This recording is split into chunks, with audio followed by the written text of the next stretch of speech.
So Kyrie Irving decides to be this year's poster boy for Flat Earth, bringing in its much needed annual infusion of marketing, and also bringing soundly out of hiding. So I've been contemplating this morning while drinking my coffee. That is, why do Flat Earthers get so excited about some celebrity that mentions Flat Earth? I mean, aren't the celebrities supposed to be Illuminati agents, right? I mean, why are they now championing this person? Well, I think it's because they have to find some nugget, some hit of their drug that makes them feel better about their beliefs, because they don't honestly have a soundly reasoned belief system. They want somebody else to confirm their beliefs for them, to make them feel better, to give them comfort, because they need that, because their belief system is based on emotion and not reason. It's kind of led me down another rabbit hole. These people, the majority of them, claim to be Christians. They claim to be the representatives of the arbiter of truth, who is Jesus Christ. Now, my question is, why then do you have to lie in order to convince people to join the Flat Earth? The same Jesus Christ says in Proverbs 12:22 that he hates liars. I guess it's more accurate to say that the author of that particular piece of the Bible said that the Lord hates liars. But you get my point. So, if you're going to be a flat earther, you better be very careful, because the God that you worship hates liars. And you are lying. But what doesn't lie is reality. Reality is just there for us to contemplate, to think about, to explore. It doesn't lie to us, it's just there for us to look at and wonder about. And this is where the scientific method comes in.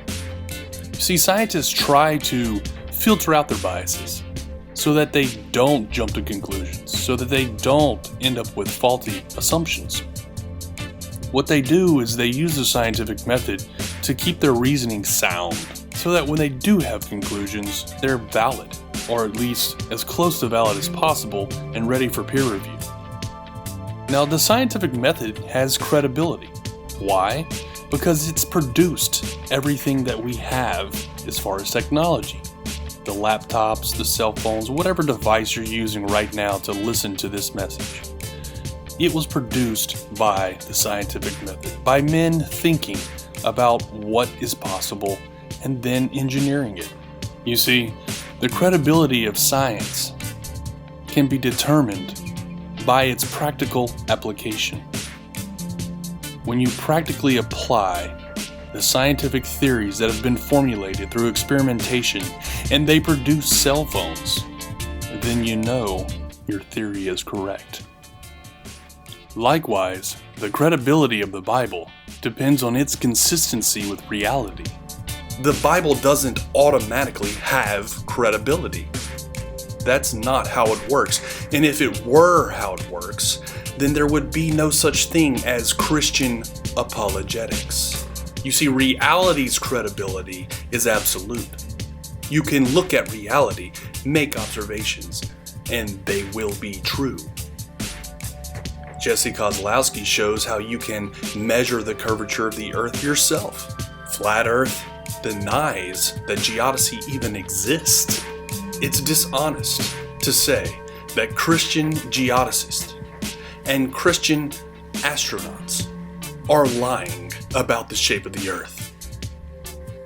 It's dishonest to say crepuscular rays are not parallel. And the Flat Earth has been shown this time and again.